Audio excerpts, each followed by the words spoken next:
बरसाना से राधा वल्लभ श्री हरिवंश गुरुदेव, आपके चरणों में दास का कोटि कोटि प्रणाम। हे गुरुदेव, आपकी कृपा से बरसाना वास कर रहा हूँ और आपकी आज्ञा अनुसार नाम जप का भी प्रयास कर रहा हूँ।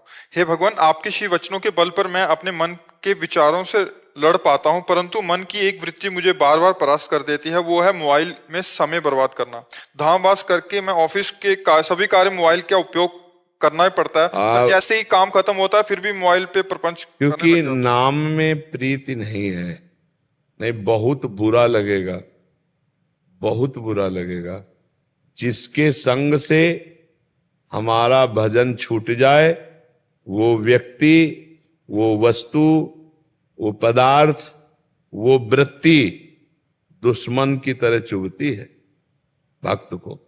जाके प्रिय राम वैदेही, तजिए ताहि कोटि बैरी सम, यद्यपि परम स्नेही। करोड़ों दुश्मन के समान उसका त्याग हो जाए। तो मोबाइल शत्रु नहीं है, मोबाइल मित्र है। मोबाइल से आप एकांतिक सुन सकते हैं, मोबाइल से आप सत्संग सुन सकते हैं, मोबाइल से आप भागवतिक बातें भी तो देख सकते हैं। तो आप भागवतिक बातें क्यों नहीं देखते जब भक्त हैं? आप गलत क्यों प्रयोग करते हैं? मान लो गेम खेलना, इधर उधर के सीरियल देखना, इधर उधर की बातें देखना, वो आपके ऊपर है ना। तो आप शासन कीजिए अपने ऊपर। आप इतनी छूट, अरे जब 25 वर्ष 30 वर्ष पहले मोबाइल की रचना नहीं हुई थी, तब क्या भारत ने जी नहीं रहा था क्या कोई? आज मोबाइल रच गया तो सब इंटरनेट में ही, मोबाइल में ही प्रपंच देखने में समय नष्ट करते हैं। वो सहयोगी भी है, उसमें गुण भी है।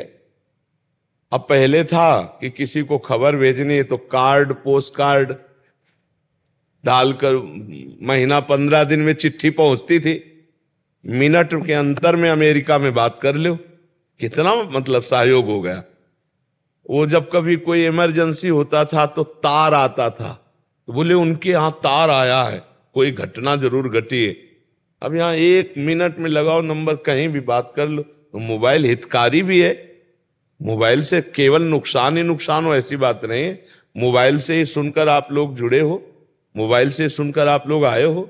नहीं तो हमारे सत्संग को इतने लोग बैठे हैं, अगर यही जो बात हम आपसे कह रहे हैं ये कई लाख लोग सुनेंगे, मोबाइल से सुनेंगे ला।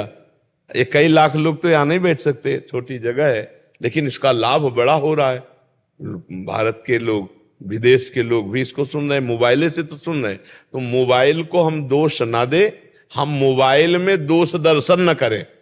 मोबाइल में जो दोष भरा हुआ है उसका दर्शन न करें। कितना बढ़िया है।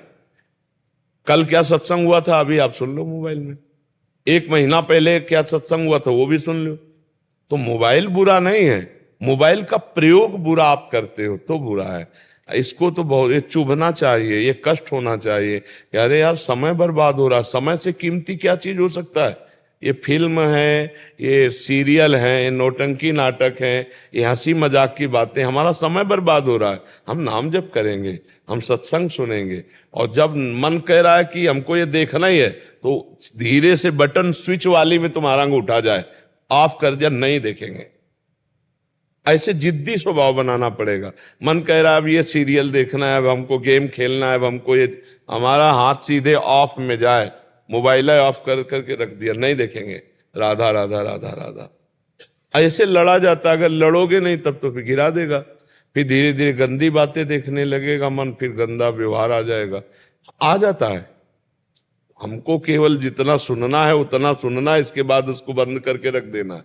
ज्यादा मोबाइल का प्रयोग, कुछ लोग तो लगे ही रहते हैं मोबाइल में, बात कर रहे हैं तो 20-20 मिनट बात कर रहे हैं मोबाइल से भी। आवश्यक बात बोलो, इसके बाद बंद, राधे श्याम। तो हमें लगता है कि मोबाइल दोषी ही नहीं है, गुण भी है उसमें। गुण को स्वीकार कर लो, दोष का त्याग कर लो। हाँ, बढ़िया बात है। आप वैसे बहुत साधक के लिए महाराज जी बहुत एक दुश्मन की तरह हो गया हमारे जी। हाँ, सबसे बड़ा दुश्मन हो गया हमारे जी। बाहर के संग से बच सकते हैं, बट इतना प्रपंच हो गए, रील्स वगैरह, इंस्टाग्राम आदि, हमसे बच्चे मिलते रहते हैं, एक रील में घुस गए तो देखो, एक दृश्य अजामिल ने देखा जंगल में, बस उसी दृश्य ने अजामिल को व्यभिचारी बना दिया। अब मोबाइल में हर दृश्य है, आप जो सर्च करो वो सब आ जाएगा। अगर ऐसे दृश्यों को देखें नौजवान तो उनकी हालत क्या हो जाएगी।